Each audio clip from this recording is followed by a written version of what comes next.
একদিন ইউসুফ আলাইহিস সালামকে একা ঘরে পেয়ে ঘরের সব দরজা জানালা বন্ধ করে দেন। জুলেখা মূর্তি পূজা করতেন, তাই মূর্তিগুলোর সামনে খারাপ কাজ করতে দ্বিধা হওয়ায় মূর্তিগুলোকে কাপড় দিয়ে ঢেকে দেন। এরপর ইউসুফ আলাইহিস সালামকে তার দিকে অনৈতিক সম্পর্ক করতে বলেন। কিন্তু এবার ইউসুফ আলাইহিস সালাম ঘৃণা ভরে তা প্রত্যাখ্যান করেন। কিন্তু সে মনে মনে আশঙ্কা করেছিলেন যে আজকে তার আর রক্ষা নেই। যেভাবেই হোক জুলেখা আমার সাথে খারাপ কাজ করেই ছাড়বে। আমাদের সব ভিডিও পেতে ভিডিওতে এক্ষুনি একটি লাইক করুন ও চ্যানেলটি সাবস্ক্রাইব করে সাথে থাকুন। আসসালামু আলাইকুম ওয়া রাহমাতুল্লাহি ওয়া বারাকাতুহু। ইউসুফ জুলেখার প্রেম কাহিনী নিয়ে সমাজে অনেক কিচ্ছা কাহিনী প্রচলিত আছে। বিশেষ করে গ্রামাঞ্চলে ইউসুফ জুলেখার কাহিনী নিয়ে অনেক গল্প, কবিতা, উপন্যাস, মুভি, সিরিয়াল ইত্যাদি বানানো হয়েছে। হযরত ইউসুফ আলাইহিস সালাম সত্যিই কি জুলেখার সাথে প্রেম করেছিলেন, নাকি যুগের পর যুগ ধরে একজন নবীর নামে মিথ্যা কাহিনী বানিয়ে অপপ্রচার করা হচ্ছে?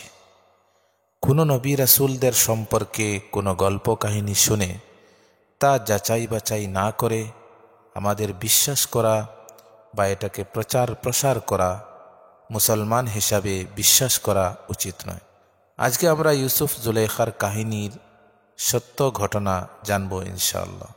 হযরত ইয়াকুব আলাইহিস সালামের 11তম সন্তান ছিলেন হযরত ইউসুফ আলাইহিস সালাম। তিনি জন্মগ্রহণ করেন কেনান নামক একটি স্থানে, যা বর্তমানে ফিলিস্তিনের একটি অঞ্চল। হযরত ইউসুফ আলাইহিস সালাম জীবনের শুরুতে কৃতদাস ছিলেন। ঘটনাক্রমে তিনি জেলের কয়েদি এবং শেষ জীবনে মিশরের মন্ত্রীও হয়েছিলেন, যার উল্লেখ পবিত্র কালামুল্লাহ শরীফেও রয়েছে। হযরত ইউসুফ আলাইহিস সালাম আল্লাহর প্রদত্ত বিশেষ জ্ঞানের মাধ্যমে স্বপ্নের সঠিক ব্যাখ্যা দিতে পারতেন। তৎকালীন সময়ে যারা মূর্তি পূজা করতেন, ইউসুফ আলাইহিস সালাম তাদের মাঝে মহান আল্লাহর একত্ববাদের প্রচার করতেন। ইউসুফ আলাইহিস সালাম বাস্তবে খুব সুদর্শন এবং সুন্দর ছিলেন।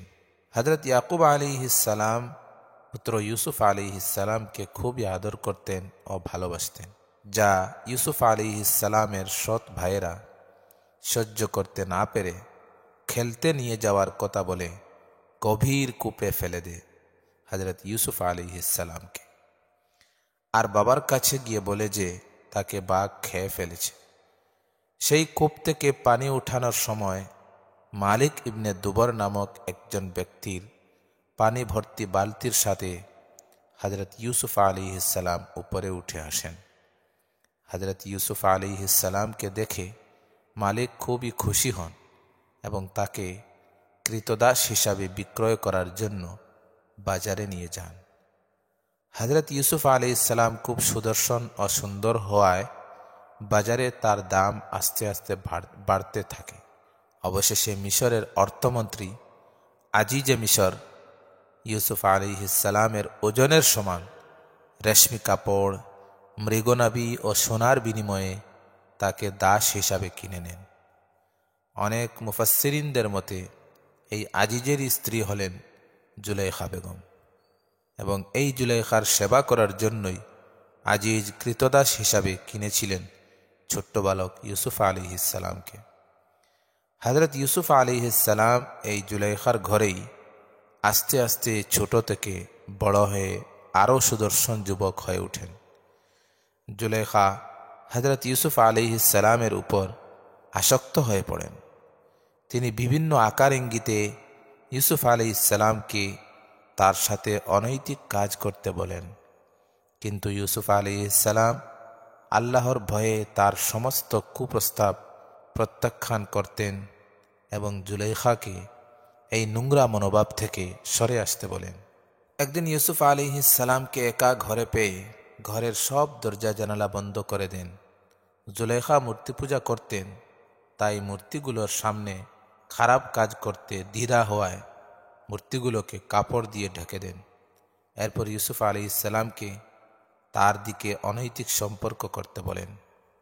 কিন্তু এবার ইউসুফ আলাইহিস সালাম ঘৃণা ভরে তা প্রত্যাখ্যান করেন, কিন্তু সে মনে মনে আশঙ্কা করেছিলেন যে আজকে তার আর রক্ষা নেই, যেভাবেই হোক জুলেখা আমার সাথে খারাপ কাজ করেই ছাড়বে। তাই তিনি আল্লাহর প্রতি ভরসা রেখে সেখান থেকে পালানোর জন্য শরীরের সমস্ত শক্তি দিয়ে এক দৌড় দেন। এদিকে ইউসুফ আলাইহিস সালাম যেন পালাতে না পারেন, সেজন্য জুলেখা তাকে পিছন দিক থেকে টেনে ধরলে তার জামার কিছু অংশ পিছন দিক থেকে ছিঁড়ে যায়। আল্লাহর অশেষ রহমতে বন্ধ দরজা খুলে যায়। দরজার বাহিরে আসলে ইউসুফ আলাইহিস সালাম ও জুলেখা দুজনেই জুলেখার স্বামীকে সেখানে দেখতে পান। জুলেখা তার স্বামীর কাছে ইউসুফের নামে মিথ্যা অভিযোগ করে তার কঠোর শাস্তির দাবি করেন। সুতরাং ইউসুফ আলাইহিস সালামকে কারাগারে পাঠানো হয়। কারাগারে ইউসুফ আলাইহিস সালাম বারবার যা ঘটেছে সেই ঘটনা আজিজের নিকট বলতে থাকেন, কিন্তু তারা কেউ বিশ্বাস করে না। তারা জুলেখার বক্তব্যকেই চূড়ান্ত বলে ধরে নেয়। তখন আল্লাহর কুদরতে জুলেখার কোনো এক আত্মীয়ের এক শিশুকন্যা, যে এখনও স্পষ্ট কথা বলতে পারে না, দাবি করল যে যদি ইউসুফ আলাইহিস সালামের জামা সামনের দিকে ছেঁড়া থাকে তাহলে তো উনি দোষী, আর যদি জামা পিছন দিক থেকে ছেঁড়া থাকে তাহলে জুলেখা দোষী। জুলেখার স্বামী আজিজে মিসর তখন ইউসুফ আলাইহিস সালামের জামা পিছন দিয়ে ছেঁড়া দেখতে পেয়ে প্রকৃত সত্যটা বুঝতে পারেন।